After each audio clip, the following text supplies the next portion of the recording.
বাংলাদেশ ক্রিকেটের পোস্টার বয় সাকিব আল হাসান ছিলেন দুদকের দুর্নীতিবিরোধী শুভেচ্ছা দূত। সময়ের ব্যবধানে অর্থ পাচারের অভিযোগে সেই দুদকের জালে জড়ালেন সাবেক এই এমপি।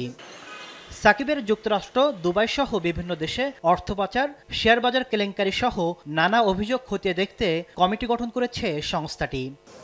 এদিন মুক্তিযুদ্ধের চেতনা ও বঙ্গবন্ধুর আদর্শ বাস্তবায়নের নামে ৩ বছরে ২০০ কোটি টাকার প্রকল্পে লুটপাটের খোঁজে মুক্তিযুদ্ধ মন্ত্রণালয়ে অভিযান চালায় দুদক। প্রকল্পটির আওতায় লোক দেখানো সভা সেমিনারের ছবি তুলে আওয়ামী লীগের এজেন্ডা বাস্তবায়ন ও মানহীন সিনেমা বানিয়ে অর্থ লোপাটের অভিযোগ আনা হয়েছে।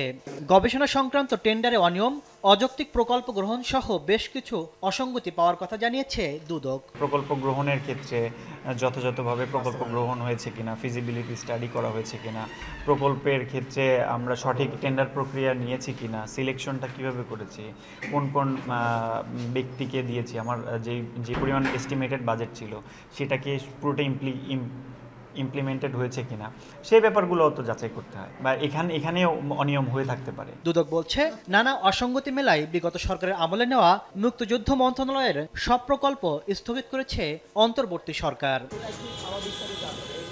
তাসলিম তৌহিদ, সময় সংবাদ, ঢাকা।